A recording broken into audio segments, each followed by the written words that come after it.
What is up, guys and gals, gamers, YouTubers, and all my little roughnecks out there? It's your boy Dio Rico, and it is Tuesday. A little bit after lunch. I'm feeling pretty good. I had some leftovers, made some ribs and some pasta salad, some barbecue picnic kind of stuff, and it's just awesome. Anyway, that's not the reason why I'm talking to you. I don't want to talk to you about my lunch. I am talking to you today because of Ghostbusters, as you can see in the footage that I have going on here. This is the gameplay that I've been kind of saving. I know I posted it last time when I was talking about the trailer, and I'm gonna post it again as I'm talking about this movie review. And I kind of want to get back into it. I want to play some more Ghostbusters. I'm gonna post another episode of this video game and the gameplay and everything on Thursday. So if you want to keep up with that, make sure you subscribe and you'll keep along with the adventures. I don't want to talk throughout the whole gameplay, but I have a lot to say about this movie. You know what? Let's just get right into it. And just to let you know, this first part is going to be all spoiler free. It's just going to be my initial reaction. It's just going to be my first impressions and my thoughts. And then as we get into it later on and I go over it, I'll let you know. I'll give you a little heads up that it's going to be spoiler territory. I'm going to be talking about a bunch of the in-movie stuff. So if you haven't seen it, if you want to see it, and don't want to know anything about that, you'll stop it right there. Go ahead and see it for yourself and then come back. But yeah, let's just go on. Let's just go on into it. Now, I am a huge fan of the original Ghostbusters, and I know I teared up that. I teared up the trailer that came out. It's the most hated trailer on the internet, but I tore into that trailer because it was so disheartening and it was annoying and it was just really offensive to me. The movie, I felt like I owed it to the franchise and my love for Ghostbusters to go ahead and see this movie, to go ahead and just keep an open mind and just be. It was like having this huge feud with your cousin, and as much as like they let's say they slept with your wife or your girlfriend or boyfriend or whomever, and they're graduating from college. It's like as much as you just you want to strangle the hell out of them, you go to their graduation and you're just being like, you know what, good job, and you hope that it's going to be a good event, it's going to be a good time, and you're just kind of water under the bridge kind of thing. And I just couldn't do that with this movie. I really wanted. I was hoping that I was wrong. That all of these little Rolling Stone calls it the most hilarious movie of 2016. Blah. It's like, okay, they got some good reviews, but I couldn't get behind them. No matter what, there was just so much.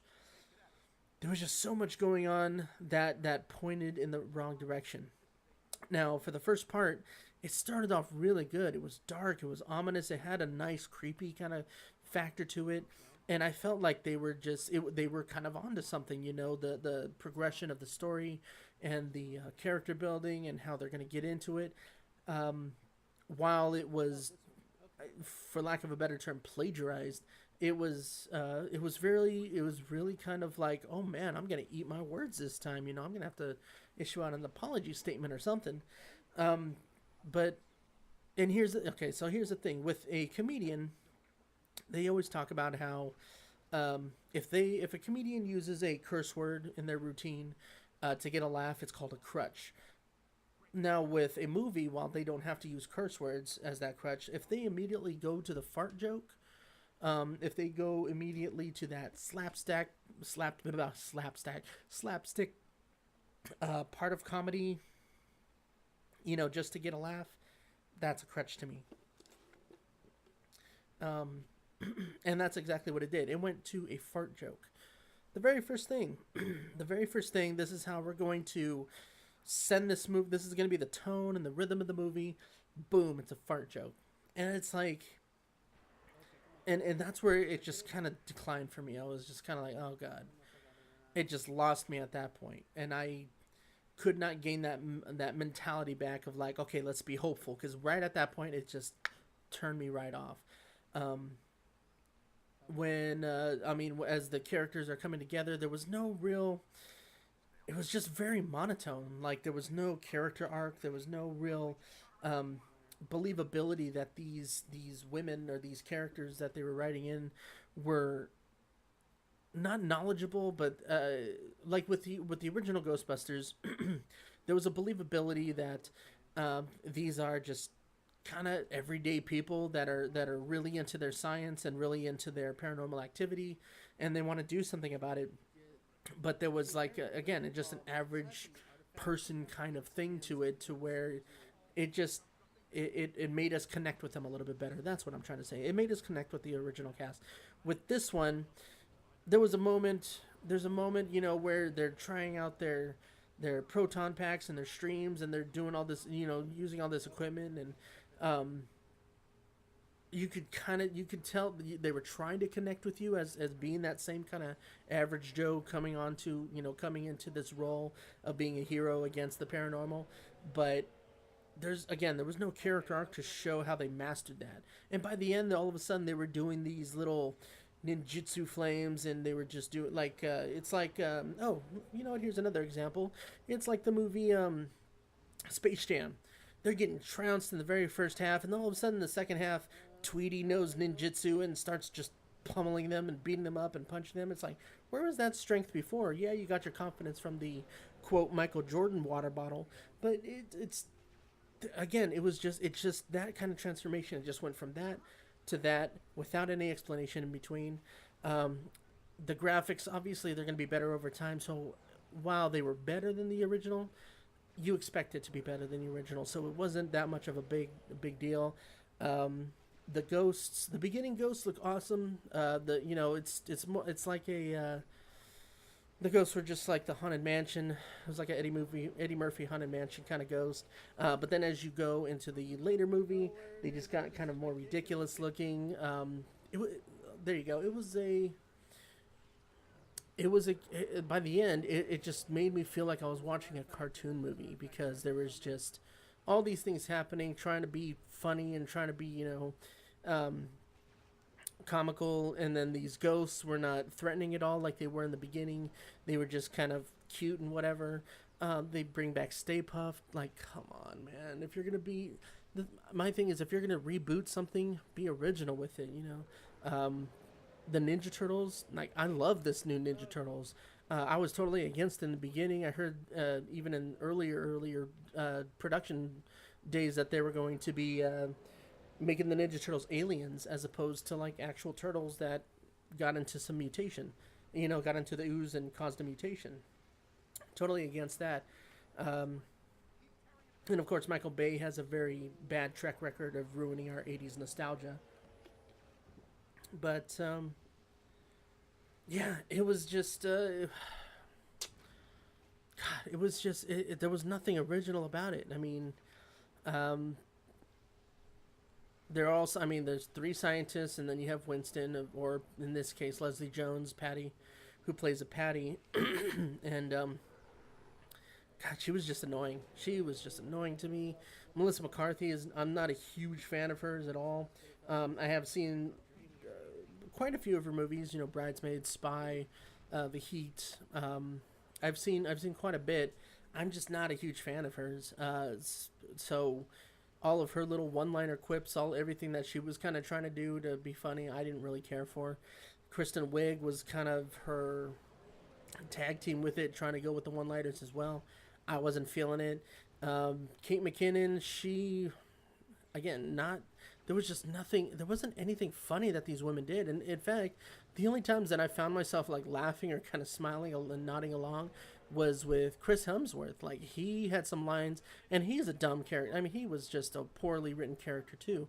Um, but the only time I found myself like smiling and kind of laughing was with his liners, like his kind of the way they wrote his character around.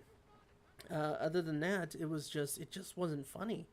Um, again, no originality. It wasn't funny like I know that they were trying to go for. It's a Melissa McCarthy movie all the way.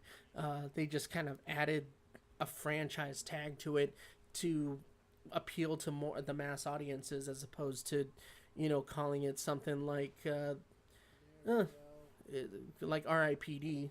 It's something in that kind of vein, but it's just a Melissa McCarthy movie altogether, and that's all it is. Um,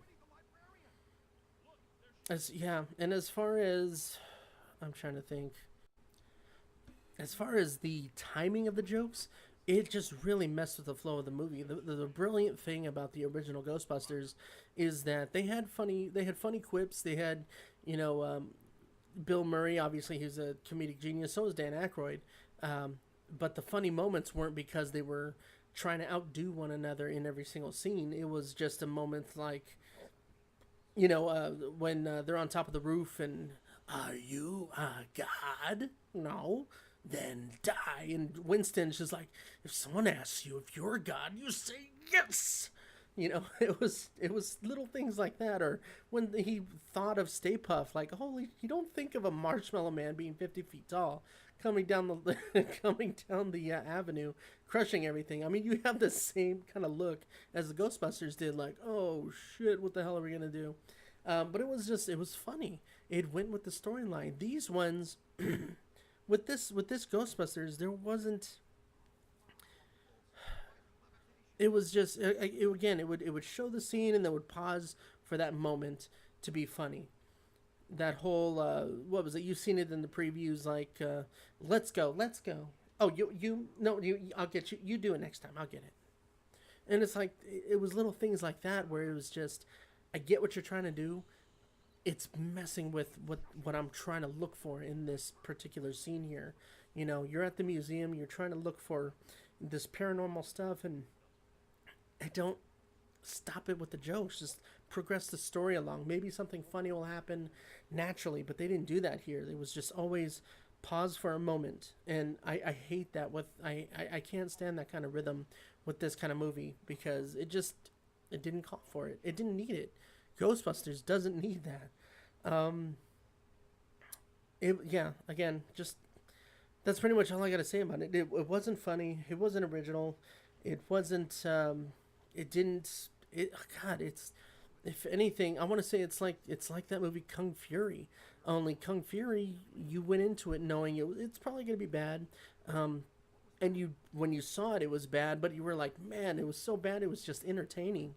You didn't get that you didn't get that feeling from this, and that's what I wanted. The only reason why I'm not as pissed off as I am about the movie as the trailer is because I brought it down so much in my mind that it's not as terrible as it portrays in the trailer. That being said, it's not good either. It's not even, yeah. I can't even say I like this movie. I don't like the movie, but I don't hate it, and I don't like loathe it, or it's just there. I can't. I'm not angry about it because of how badly, but because of how I set the bar extremely low with my anger as far as the trailer goes, so I can't go any lower. That's the only reason why I'm not as angry as I am after seeing it. So, all that aside, that's my general impression. As of now, I am going to be spoiling the shit out of it. So, if you still haven't seen the movie, if you want to, be free of these spoilers, go ahead and stop the video right now. Go ahead and watch the movie. Come on back, and we'll welcome you. And, we'll get into the second part of what I'm going to say now. All right? You got 5 seconds. 4, 3, 2. All right, good. All right, you should be gone. If you're still here, let's go over these spoilers. So, talking about how unoriginal it was, the whole opening scene, uh, again, even though it wasn't set in a library, it was set in a museum instead. Same kind of aspect. You got somebody going around and being terrified, and then all of a sudden these three students of paranormal activity from a university, they want to come over and investigate. They investigate it, they try to present it and show that, oh man, everything that we thought was real is cool, but then they get disavowed, so to speak, by their universities. They get kicked out, and then they want to start a business. Bam. That's how they get their little thing rolling. Totally like the first movie.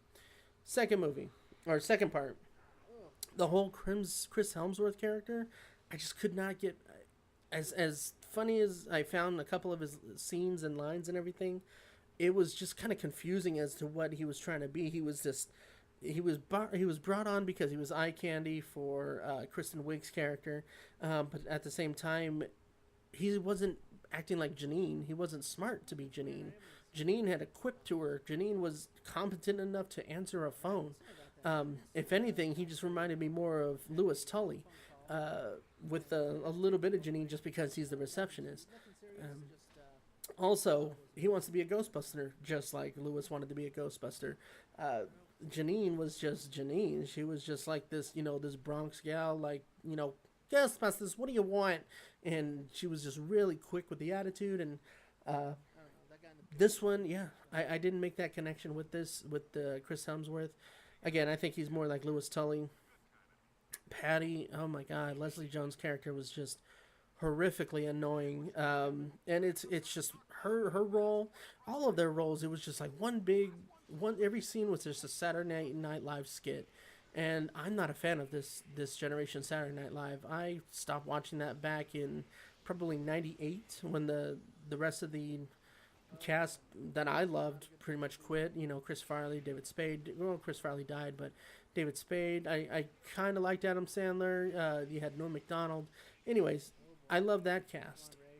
I haven't watched an episode of Saturday Night Live since then, and that's all this was. This was just a really long 2.5 hour or so. I don't even know if it was 2.5 hours. It felt like 2.5 hours, but it was just a long Saturday Night Live skit that just wouldn't end. Her screaming and the power of Patty compels you. Like that was just as annoying in the trailer as it was in the movie. Um, the whole concept of, oh, somebody's building a device to increase paranormal activity within a building, obviously, and it's a hotel. Oh, where have I heard that? Yeah, it happened in the very first one when they did it in Dana's building to increase paranormal activity and release, everything from a different dimension. They brought back Slimer. Incidentally enough, he's eating hot dogs in this one, just as he was back then. They bring back Stay Puft Marshmallow Man, but he's a balloon. I didn't understand that.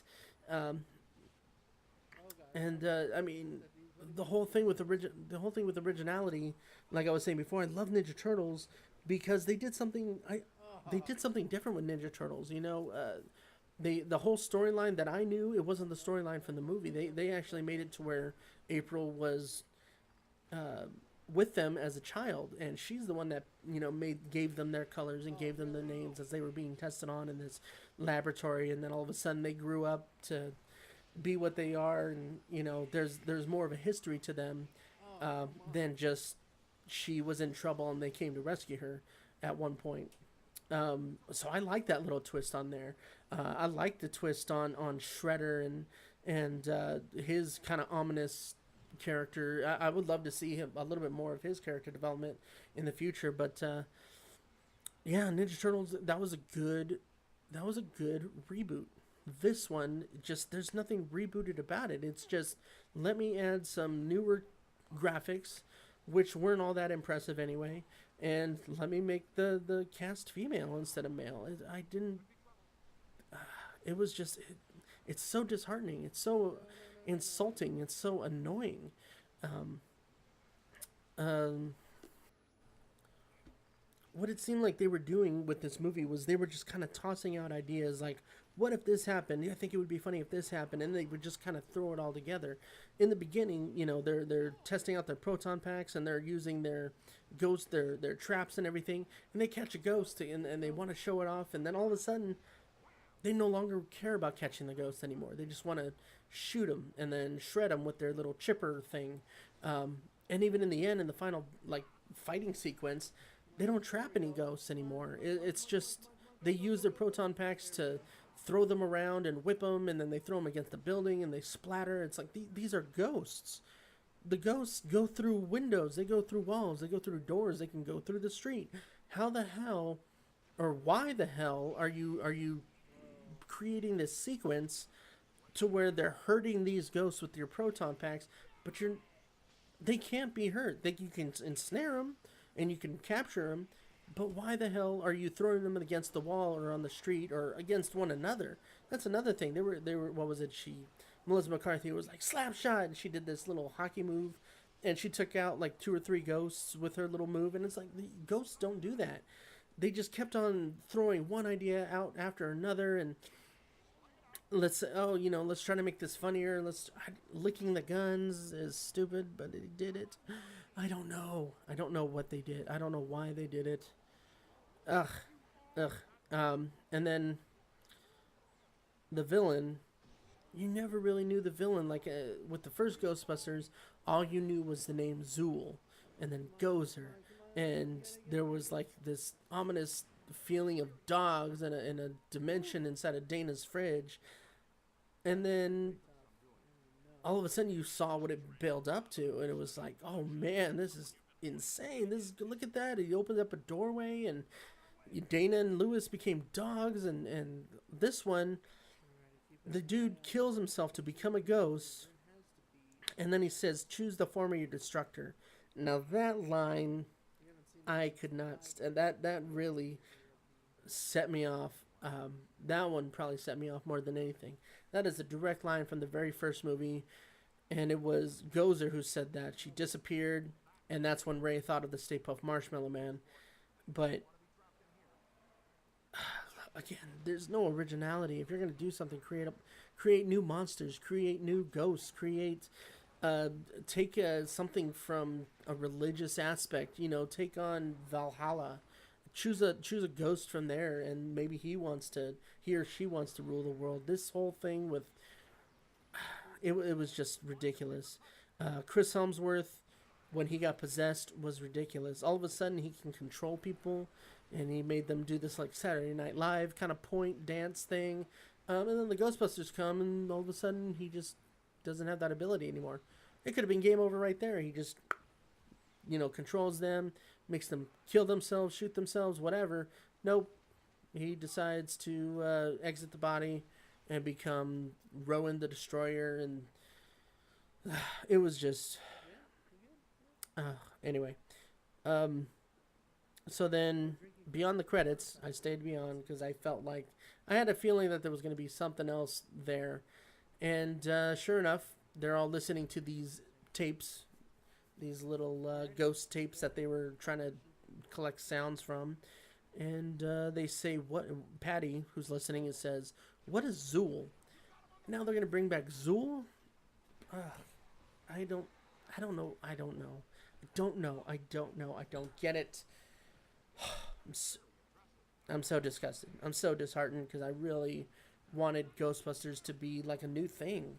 I had hopes that I was going to be wrong about the trailer and wrong about my impressions, but this is just what it is. So yeah. Anyway, that's pretty much all I got to say. If I was going to grade this, it would be like a D minus. I can't give it an F just because it's not as terrible as I was expecting it to be, but it's still pretty bad. So I got to give it a D minus, maybe like a 62% at the most. Let me know in the comments below what you thought of the movie. I know I've seen a lot of people who are like, "Oh, I actually liked it," and I just don't know. I'd love to hear your rationale as to why you liked it. Was it because if you're a Melissa McCarthy fan, you know what, you might give it like a 70. I could see that. I could see somebody who's like hell into Melissa McCarthy and Kristen Wiig giving it like a 70 because at the worst, all they're gonna say is, you know what, I thought she was funny. It's not a good enough movie to say like I loved it because of that. They're gonna say I like it because of Melissa McCarthy. So I could see somebody saying 70% just for that. But all in all, that's about it. My recommendation: wait till Redbox, wait till it's streaming live. We in my area, we have a $3 movie theater that shows movies from 3 to 6 months ago. If you have a theater like that, I would wait until it airs into there and go see it then. But if you're gonna pay $8 to $18 for this movie, I would highly not recommend that. But anyway, I'm gonna go ahead and let you go with those are my final thoughts on that. Let me know what you think in the comments below. We're gonna have more Ghostbusters this Thursday of me just playing the game, maybe just sitting back and enjoy it. Until then, I appreciate you guys tuning in, and yeah, take care. Peace.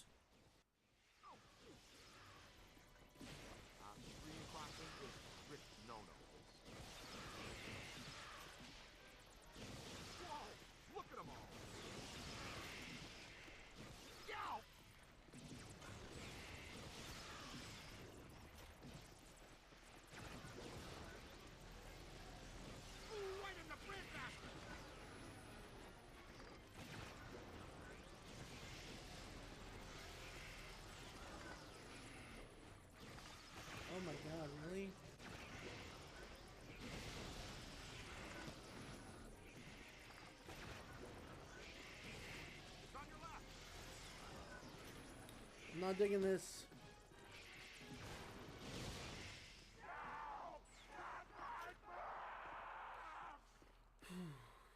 Man. Gives you the creeps, huh? Nicely Pretty done, sure we've Cat. already been in here. Come on, kid. So yeah. We need to get out of here. Let's go through that door. Can we go through this one? Nothing in there? Okay.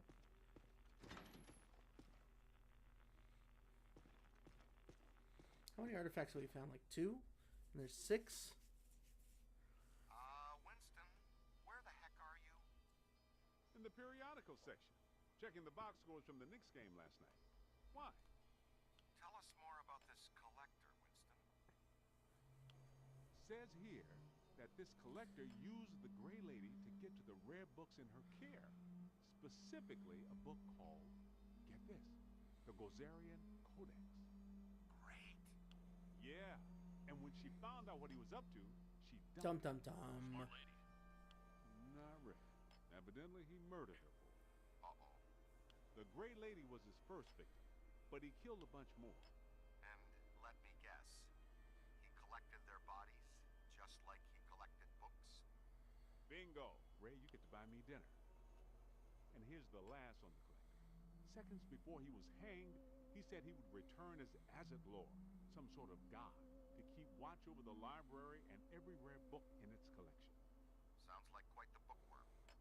Sounds like the kind we run into all the time.